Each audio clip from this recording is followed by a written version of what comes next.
having quite a busy day today. Bizarrely. Oh man, okay. Well, hey, Shady Gang.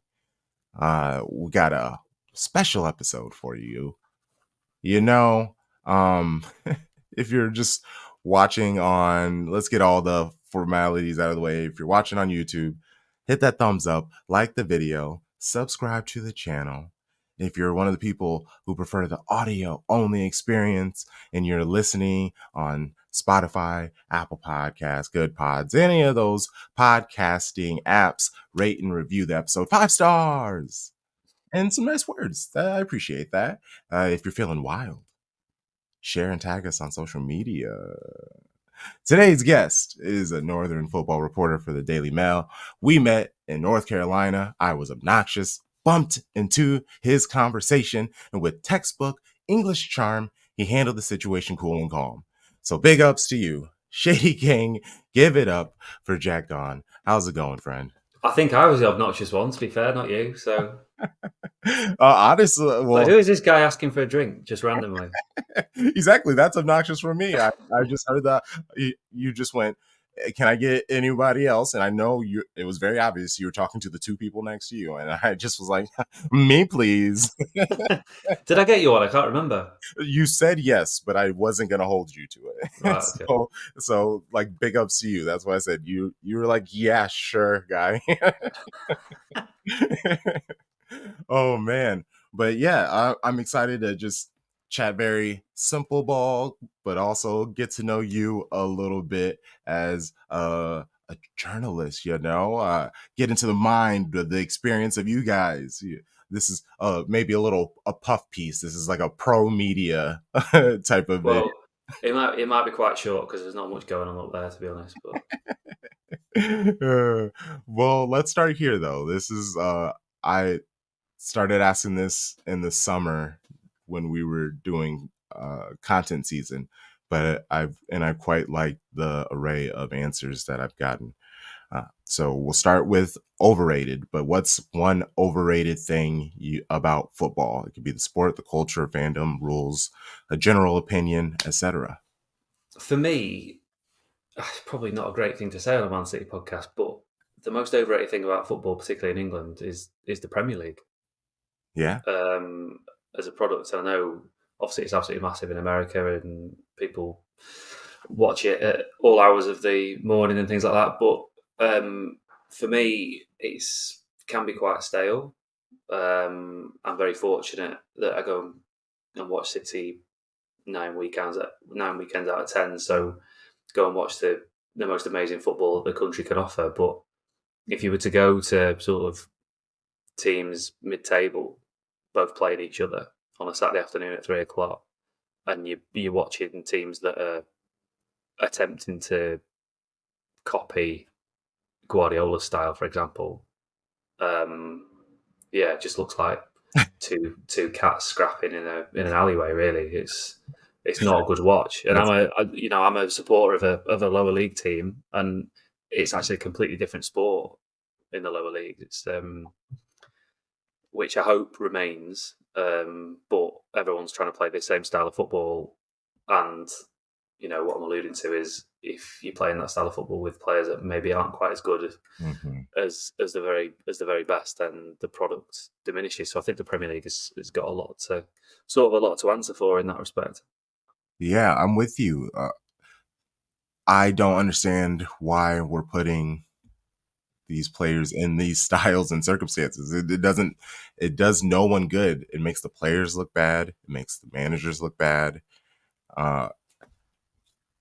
I like that there were in different styles and clashing, and I guess that's why I enjoy the Champions League so much, because you're seeing these different teams with different styles, and some, yes, they recognize Manchester City's greatness, but you have to play your football. Like just throwing a bunch of people behind the football in hopes to keep City to one or snatch one.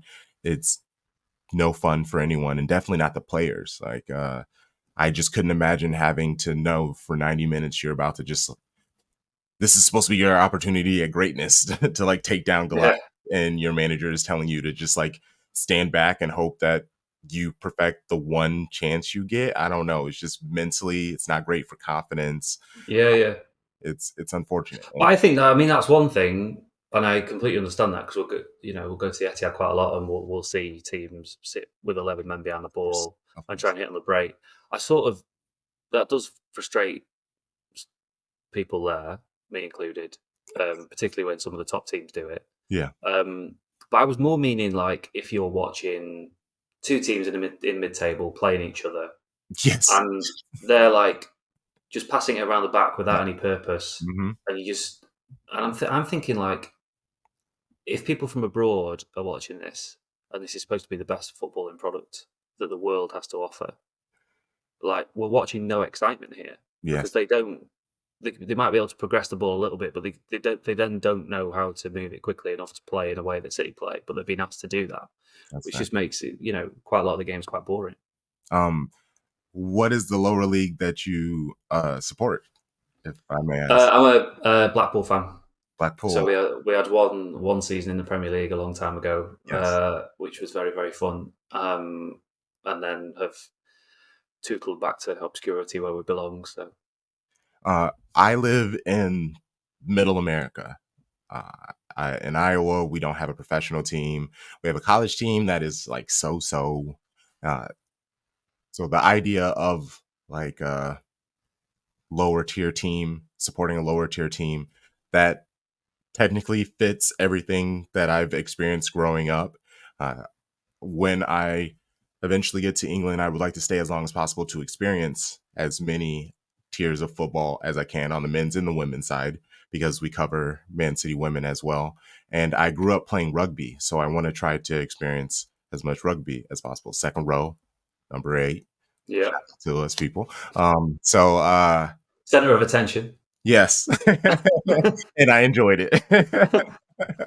Oh man, but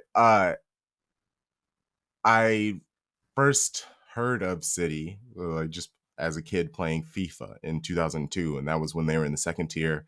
Uh, I had no idea there was another team in Manchester. Just typical American. The only team that I really ever heard of was Arsenal. It was Manchester United. It was definitely Manchester United. I tied them to the Yankees. I hate the Yankees, so I just knew I didn't like them. So once I found out there was another team in Manchester, Sky Blue, love the color, love the crest. I was all in from then. I mean, all in that you can be when you're like 12 Yeah, years yeah, yeah. as an American. But the older I got, especially once I started playing rugby, I got into it more and more, and it's just been a slow growth. And obviously, the success and stuff that helps. But again, I didn't. That wasn't something that I, as like a 12-year-old kid, thought about or cared about. I just wanted to support a team, and now that they're winning, this is a really cool part of Yeah, yeah. it. So yeah, we'll keep it moving though. What's underrated thing about football? My underrated thing is sort of linked to lower league football in a way. It's something that I don't. Well, you won't have in America. Bovril is the most underrated thing about football. Okay. Have you? Is that a word that you're familiar with? I feel like I've heard of it. So basically, it's like this Oh, it's like pretty. wavy stuff that Jack Grealish goes Yeah, crazy. yeah, yeah, yeah, yeah, yeah, yeah. It's just it markets itself as a beefy drink, and basically it is just beef and salt with some water. But honestly, it is incredible. I mean, you couldn't have more than one a month, otherwise you'd be fairly unwell. But I mean, I it's still don't get what it is because like they call it a drink, but it's just so it's just beef broth. effectively, yeah, with a lot of salt. Yeah. I Um, mean, again, honestly, it's just like for it sounds me, great. it is the taste of football when I was growing up. Like you'd That's have a Bovril as a treat, and the smell, and like the lower you went down the divisions. So if you went into like the non-league, into the national league and below, where I've got one of my cousins plays in the like eighth or ninth tier. So if I go to watch him, I'll go and get a Bovril, but it'll come in a like a little polystyrene cup, and they'll make it themselves, and you'll get like little bit of beef at the bottom that you can scrape out and whatever. It's like it's disgusting, but it No, is amazing. it honestly it reminds me of like going to uh we have like a minor league baseball team around here, and going to the when my cousins play high school football, you buy like the hot cocoa. It's the same thing. They make it in a little like styrofoam cup, and there's little bits and stuff like that. I honestly would like to experience the Bob roll, like the So when you come over, it's got to be. It has to be yes, done. it has. Oh no, these are experiences I have to, and I will add it to my list. I have like a slowly growing list of just I want to do the like true key things that like not the I actually don't even know what the like general tourist things are, but obviously I drink a lot of beer. So like I want to do the whole like pub experience. So I guess that's kind of like Yeah, a yeah. basic thing, but You want to get out into the suburbs of Manchester for the proper pubs, really. yeah, I will go anywhere and everywhere for a good and bad beer. I will take as many experiences as long as it does what beer is supposed to do. I'm here for Good. it. All right, how did you get into sports journalism in the first place? Um, good question. Really, it's all I ever wanted to do, which is a Cool.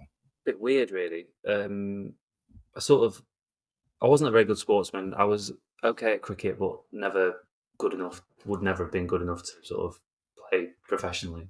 But I had like quite a serious knee injury when I was quite young, Mm, and then couldn't play football or cricket or whatever. So my dad like suggested to me like because I'd been going. He'd taken me to Blackpool for the first time when I was 18 months old, um, and I basically went every Saturday through my childhood. Probably didn't miss a home game for I don't know 18 years, um, probably longer actually. And because I was listening to him and his friends like every week, I'd sort of have maybe a bit more of a tactical understanding of the game than quite a lot of my friends. So then by when I was like 13, 14, he was like, "Well, why don't you start like writing about um, football for like one of the fans' websites or whatever?" Probably because he thought it'd help my English at school or whatever. Um, so I did that and then sort of carried on and did like local in the local newspaper. There's like little columns for fans every week. So I was part of one of those that did that for like 3 years, and it's just like helped me like learn how to write and what worked and what didn't. And then yeah, so from there, that's all I ever really wanted to do. So made sure that I was going to do it, and went to university, got a degree in journalism, in news journalism. Started freelancing for the Independent at Premier League matches when I was still at university, and then there was so I was doing bits for the Independent, and then there's a grad scheme at the Daily Mail um, for guys that are just out of university, and then was fortunate enough to get onto that, mm. but wasn't they'd like lost my application. And I'd not heard back that I got an interview, so I was like, "This is really weird. I'm writing for this quite prestigious newspaper already, and I've not even got an interview for this." So I had to ring them up and was like, "What's going on?" And they'd never heard of me. I hadn't seen my um, application, so if I'd not made that phone call, I wouldn't be working for the Mail, which is just one of those things, isn't it? Got to make it happen for yourself. Exactly. That's what I was about to say. Going for it. That's what I love though. And I'm shout out to your dad just being like, "Hey kid, pivot. You got this." And look at you. You got Yeah, this. yeah, yeah. He's always been my greatest champion. Yeah, that's Still, not so much these days, but up until quite recently, we're still sort of pitching in with feature ideas and whatever, and saying you should write about this, should do this.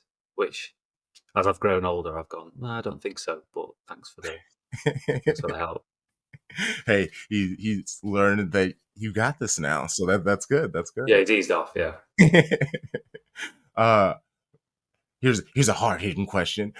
Media as a collective gets a lot of scrutiny. How do you navigate through the misconceptions the general fan has about the state of journalism? Um, I was going to say with great difficulty, but actually I don't really think about it too much. So then it can't be with great difficulty. Basically just doing your job to the best of your ability, effectively, and doing it that's in a way that is true to yourself, and not get too worried about what people think, which can be quite difficult if you're someone that's sort of locked in on Twitter all day every day. Then it's quite difficult to sort of escape all that. But there are ways where you can avoid hatred and vitriol, for want of better words. Um, and you just have to like know in yourself that you're doing it in a way that you think is the right thing to do, and not. I always think, or always try to be as balanced as possible. So if obviously I cover City every week, but that doesn't mean that I have to act as a cheerleader. Yeah. Like I don't think that does anyone any good. I see quite a lot of journalists that behave in that way, which is I think is it helps sort of social media engagement and things like that. But it's to me, it's not journalism. Hmm. Um, but then equally, I see some stuff, particularly about City, that I think is like wildly over the top. Which again, I wouldn't go that way. So I think it's like the best thing to do is just sort of pitch yourself down the middle, Yeah. and then hope that people read it, because obviously from a from an industry perspective, we do need people reading the stuff. Otherwise, we won't have jobs in 15 years. So Yes. Yes, definitely. Definitely, definitely. And that's why I try to connect myself with as many journalists as possible. We work with a lot of different leagues here at Shades of Blue and the network. And it's I grew up in a small area, so it's a lot of like dog eat dog, when really community is kind of a thing. We're all doing different parts, heading towards the same direction. So the more community and unity that we can have, it's like I definitely don't do what you do, and you don't do what I do. So team up the powers. yeah, Ultron, yeah, yeah. all that I stuff. couldn't, I Everyone. couldn't do, I couldn't do what you do. That's why the sort of doing things like this from things that you do is what helps sort of grow a community within a football club. And Exactly. it's, that's not City specific, is it? Because every club in the Premier League has these sort of things, and I think it is. I think it's brilliant, but I also think there's still a place for sort of traditional Yes. media as well to sort of coexist and live alongside what everyone else does. Yes. But I don't know how many other people think that. Yes, that's fair. I honestly prefer reading more of my content. I mean, obviously, I listen to podcasts, and a lot of my other podcasts are just like silly, stupid things. But I leave the articles and stuff to you guys, and then I listen to a lot of Pep and the players and stuff like that. I try to, if I'm going to be talking about it, I try to have my own thoughts, because I feel like if I listen to too many other people, I'm just regurgitating their things, or I'm afraid of saying something because then somebody else who listens to them thinks Yeah, it goes against the grain. Yeah, yes. So like I just respectfully don't listen to anybody, and unless it's like stuff I don't know about, and then I try to give my best perspectives from it, because it's a wild world out here. And yeah, like I said, I'm just so used to everyone being like, you're taking my stuff, and it's very weird. So I just try to do our own thing over here at Shades of Blue. Okay, let's get to the U.S. tour though, because I want to know, what was your overall experience covering the tour, and what did like yeah, actually let's start there, because the next one I want to kind of like dig into your thoughts in America. So how was your experience covering the tour? the tour was the tour was great, and the tours are getting bigger and better every year. Um, Last year in Asia was like something I'd never experienced before.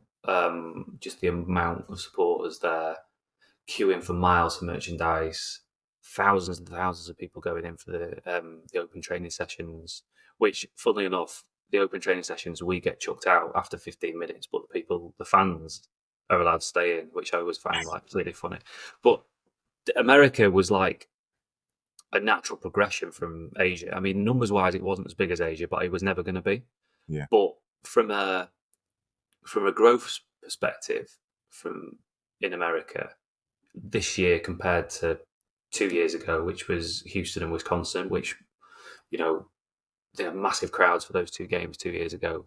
Um, it was even bigger than that, which was I thought quite good, particularly in New York, because New York's a really difficult place to sort of I don't know fight through. What? I guess, Yeah. yeah. Yeah. Um, but then it just got me thinking about. I think it was 2019 the last time we were there. No, not 2019, 2018, and it was just like it's just on a different level. Hmm. It's just absolutely huge compared to what it was 6 years ago, 7 years ago. I mean, I remember them playing Tottenham in Nashville in either 17 or 18, and you really struggle to find City shirts, City scarves in Nashville. It was all Spurs, and now if you pit City in America, you pit City up against any major team across Europe, be that Barcelona like this year, or Real Madrid, or Man United, or whatever, and City would outnumber them. And I think they've done an amazing job in America in like sort of mobilizing existing fans, but also sort of creating a story that allows, but just sort of drives new fans into watching them. And obviously, like winning helps. Like if they've not won as many Premier League titles as they had and the treble, then the numbers are different, aren't they? But I think they've also done quite a lot of work themselves to sort of make sure that there is an increase every single year. And like those of us that cover them every year on the tour can see it with our own eyes. Hmm. Yeah. Shout out to my show bro Tarek. He was at the Nashville game back in forever ago, and then I was at Houston a couple years ago. I didn't know Tarek back then when we were making the podcast and we were talking about just the U.S. tours. He mentioned that, and we all went to North Carolina together. And Tarek went with his brother, and one of his brothers that he's brought with, they've gone to every tour here since he's become a City fan. And then he became a City fan for his daughter, actually. So it's we all have our own interesting ways of how we became City, and we're all complete strangers until we made this podcast. And now 3 years in, we've met a few times, and we're officially like family and brothers and stuff like that. It's But been that's the beauty of sport, isn't it? That's probably you're talking about underrated things before, and I was like laughing about Bovril and whatever. But that is probably the most underrated thing about sport. yeah, That sort of it brings a community, and you have new like different friends and people that you wouldn't ordinarily like. a thousand You percent. know, I mean, maybe you would bump into them in a bar because you like bumping into people in bars, but like people you ordinarily wouldn't say hello to, you like they become part of your circle, and Yeah. that is what sport does. Well, I wouldn't make any of these friends because I live away from it. I'm like 3 hours away from Chicago, which is, and the biggest city in my area that isn't Chicago is like 2 hours away. I'm in a very small area. Youth soccer is super popular, and but once it gets to there aren't any bars open enough early enough. I've reached out to at least a dozen different bars. I've had a couple of bars that gave me chances, but then quit after like 2 weeks. It's been tough. It's been tough. So Yeah, yeah. I've just embraced the fact that I have to either travel to experience the whole thing, which is perfectly fine. I also have it's a regional grocery store that also has restaurants in them. And so I can go to that because they open at 6 a.m. and I can sit and get breakfast from them. And they also have a bar at this one and televisions. So sometimes I do have a beer with my breakfast while I'm watching Why football. not? Why Because not? exactly, because it's noon. It's noon there. It's noon there.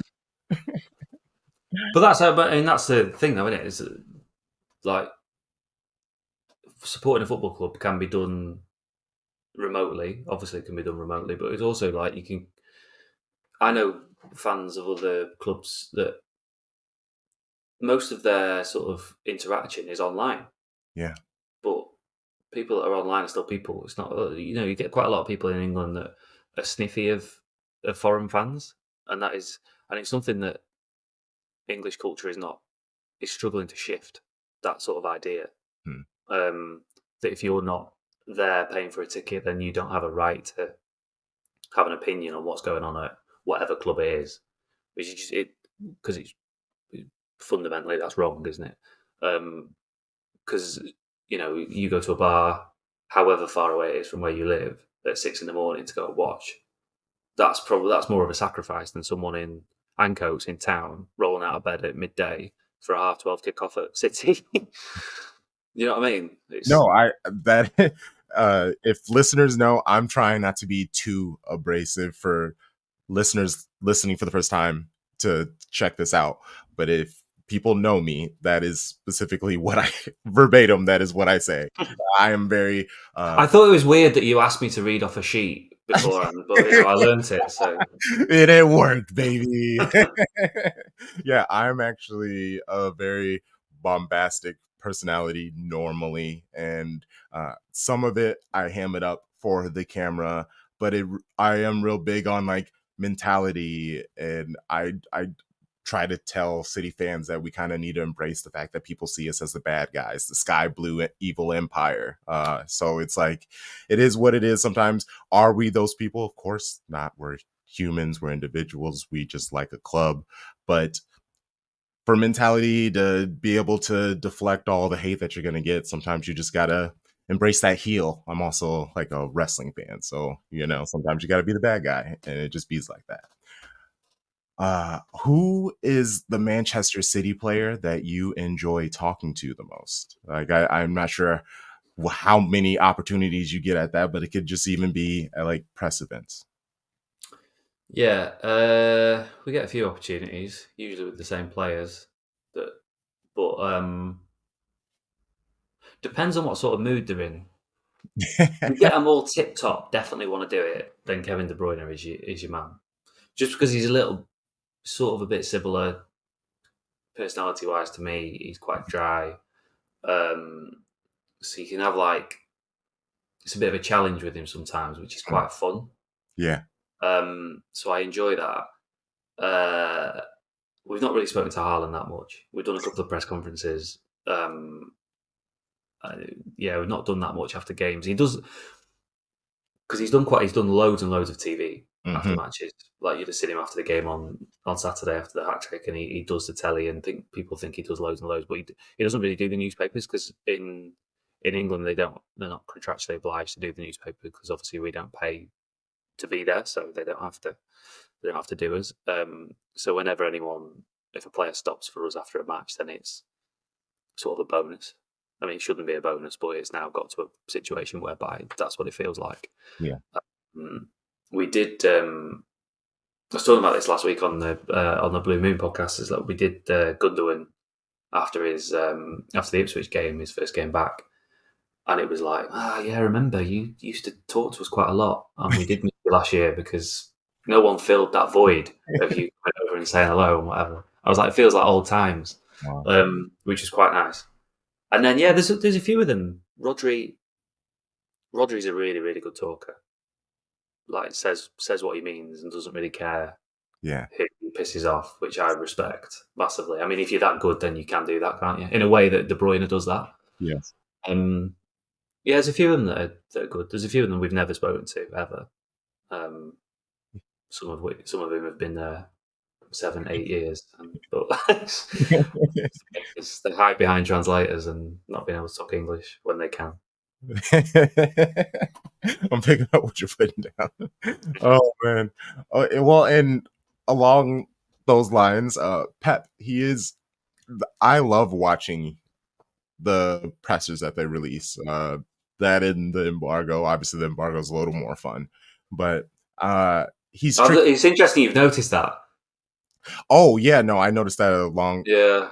because what would happen is, because I do all of the production behind the scenes stuff for the podcast. So all the clips and things. And I remember early on, I would watch a video on like the pre-match on Saturday. And then I would check it again a little bit before we record, and there'd be like an additional video, and I would, uh, or they wouldn't know a clip that I played, and so I reached out to actually Asan Naeem, and I was of 9320, and I was like, what's an embargo? What is there a difference? What does this mean? I've just been watching them separately, having no idea what it is, what they're talking about. And oh yeah, no, definitely. That's where he gives up the goods. That's where people can actually Yeah, yeah. get It's them funny. being as That's where he gets to. This is where he gets to talk to the newspapers. The embargo. He's okay. better. He's miles better with the newspapers than with the broadcasters. Okay. That would also explain why half of the questions that they're asking anger me so much. I get so frustrated with some of the questions that they're asking, and it's just like, why is everybody asking the same things? And it's just like, okay, cool. Well, this is why I have these conversations with you. Just learn a little bit more and more about. Yeah, I don't know what goes through his head with the when they call the embargo. I don't know whether he thinks the cameras are off. Or I don't, like, his mood just changes like that. It's weird. Does. But I think it helps that the guys that are in that second half, that second video, usually it's the same guys most weeks. So you sort of, I wouldn't say you build a rapport, but he knows your Yeah, face and he knows your name, and like we've been doing this with him for so long now that there's that sort of continuity factor. I think where I think the more he knows of you, the more likely he is to give you good stuff. Really. yeah. Oh, definitely. Uh, I quite enjoy. Yeah, you'll ask him a question, and all of a sudden he's just off answering what he wants to answer. I feel like I get used for that quite a lot. It's Just ask him something, and then like 4.5 minutes later, he's still going, but about something completely different, which is really good and interesting. But that bears no resemblance to what I'd asked.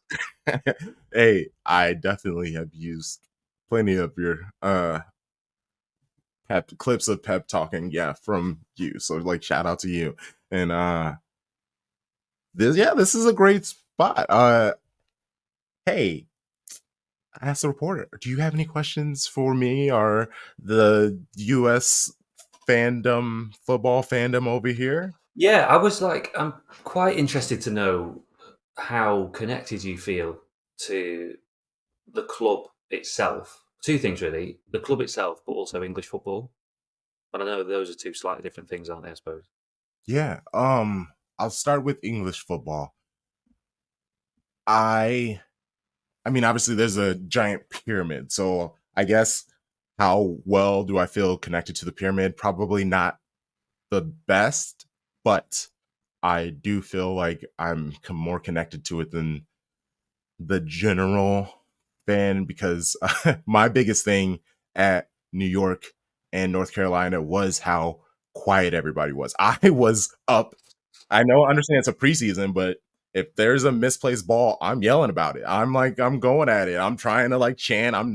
This is supposed to be our fun experience. I feel like I have tried to embrace the energy. If I see a United fan walking past, I'm going at him. And I know that he doesn't mean it. Here in America, if you're wearing a United shirt, generally, I don't want to because I know tons of like diehard United American fans, but especially where I live, if there's someone wearing a United shirt, they're just wearing it because it's cool. I just last week I saw one and I yelled at him and I called them a mid-table team, rags. I was yelling. Also, my friends around me are laughing. They're shocked because they don't really get to experience that part of me. He didn't say nothing, and I was like, come on now, what are you gonna do? Nothing. I'm here for it. I Yeah, yeah, watch. I try to pick up phrases. I may have told a few people to do one. Like I, what I can pick up of it, I have. What I can respect of it, I will, and that's how I am with it. And again, that's just because I grew up playing rugby and then embracing soccer more and more. So I've understood the culture. If you're going to be a part of it and you want to be like taken seriously, then you have to also take it seriously. At least that's yeah, how. yeah, And then tied to Manchester City, I feel pretty fortunate because I work with some people and that are actually tied to the club. And the way that this podcast started was Manchester City US account boosted my message asking about people of color who were interested in starting a Manchester City podcast. So there are small ways where I actually do feel connected to the club. But the community that I've been able to build, their love for the club has made me feel more comfortable to show my love for the club. Us covering Manchester City women, and proudly we call them our baby blue baddies, and just the Man City community over there, like the supporters group, Man City supporters group. They follow us, they communicate with us. A lot of the people who really love the club communicate with us. They've DM'd us being like, we support what you're doing. We appreciate your love for the club. As we know, there's another women's podcast that only focuses on women, but we're the only podcast that covers both. Yeah, yeah. And it's same club, same passion. We try to give that energy. So I feel pretty connected to the club. Like I said, I'm Mm. watching all the Pep's videos. I've watched almost all of the documentaries on City Plus. I am trying to absorb as much of it that I can from over here. So the next step is to kind of get in those streets and like Yeah, truly yeah. have people throw stories at me. Obviously, not everything will stick, but I just want to get those experiences in. Yeah, that's great. And how important is it from your perspective that, every 2 years they do go over to America and they do play games? Like, without that, does your fandom look slightly different? Uh, yeah, yes, I definitely wouldn't have that huge connection. Shades of Blue started from I went to Texas. I met Noisy Pod. I met a few other podcasts. I met a lot of people in person when I was just a Twitter person to them. So being able to have people be like, "Oh, yes, it's you. It's nice to meet you." I felt that made me feel closer to the community, made me feel like, "Hey, I think I can contribute to this community more," which is then I made this.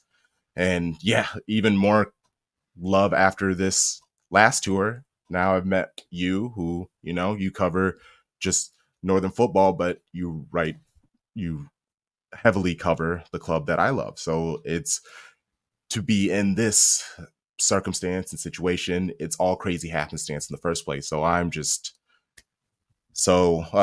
this is all crazy. So how can I not feel connected to Yeah, yeah. obviously I don't ever want to be in the know or anything like that. I love being able to see what I see, say what I say, think what I think, and if someone can like point me in the right direction. But I feel like a lot of people follow us because what we're seeing is, you know, Yeah, it's closer. just raw. It's like raw and uncut, isn't it? It's just like Yeah, it's just fan. It's yeah, being a fan, isn't it? Yeah. yeah, I see a lot of people that start out with the best intentions, but then do want to become like in the nose and things like that, and it sort of changes the landscape of what they're doing slightly. yeah. I mean, if you already think I don't actually want to know the behind the scenes like that because I know like the cookie cutters. I've played on teams like obviously Manchester City is like on a whole other thing. I know the dynamics and stuff like that. But I don't want to know the mess. Like I feel like the mess Yeah, gets in the way of like the love, and then you have to like know things and keep relationships. If I have a relationship, I want it to be genuine. I want it to be true. So like if our relationship is just based on me regurgitating the things that you're telling me, like I don't know, it just gets this like weird thing of like is am I saying my own words? I don't know. yeah, yeah, yeah, yeah. Yeah. It's It was interesting. Someone asked me a couple of months ago. They said, "Oh, would you fancy going to cover Blackpool? Like, if there was ever an opportunity in the future?" I was like, "No, absolutely not, because there's a curtain that you don't want to pop your head round here." Because I've known friends that I went to university with that have gone on to work at clubs and some of them have worked at clubs that they support, and they've gone. I've ended up despising the team I've supported for 20, 30 years because I've just had a look behind and it's not very pretty. So Exactly. Yeah, you never have your best friend or a family member as a roommate. That was like a early thing that I was taught, and that can be it can be switched to like a lifestyle, like a mentality, and it's very along the same lines. I like I know what I know from the club. I'm hearing what I'm hearing from the players. I'm very much watching the games. I'm watching the games multiple times. Very much what we think and we say. We see it happening on the screen. We have confidence. That's why there's five of us, because it's multiple perspectives. All of us might not be right on everything, but if you get us collectively, we will predict the entire match, baby. So yeah, that's what it's it's about, though. exactly right. And so like there's obviously we appreciate those things, but like don't even tell me. I want to know the roster when the roster comes out. Like even these like FPL accounts and stuff like that. That all that stuff is it's too much. It's too much. I want to be able to just enjoy the things when they're happening. Yeah, Just yeah, yeah, and yeah. But that's a thing in society in general. Like everyone wants everything now, don't they? don't they? See, and this is the perfect time to go because now we're going off and we're getting onto our scoops, which I can do anytime, just not while we're recording. Yeah, yeah. But I do very much appreciate you for your time. We're gonna definitely have you back on to talk more football. City, we can talk. You can teach me a little bit about Blackpool. I'm here for really anything. Like I said, I'm here for the Yeah, well, you'll have to. Yeah, you'll have to do Blackpool during your trip. 1,000%. Hey, now Yeah, that you've given me it, because I would just look up teams closest to me and just walk up and experience. But now yeah. you given me a team to focus on. I got you for Good, sure. good. Well, please let people know where they can find you and your work. You can find my work on the Daily Mail's website, and they can find me on Twitter, Jack_Gaughan, GAUGHAN, All right. Irish name. Shout out. Well, you enjoy your time, your rest of your day. I appreciate you. Shady Gang, we will be back. By the time this comes out, I should have the Breaking Bread with Charlie Core, New York City's Brentford Bees supporter group lead. We're going to talk City Brentford. And then Thursday night, we have our lit stream where we have three most dope guests on one at a time. Think late night talk show, but it's football themed. And then before Brentford, an hour before that, we will be live on Fan Fest talking lineup, player matchups, and score predictions. Plenty here at Shades of Blue. But until then, you know the vibes. Shady gang, shady gang, shady gang.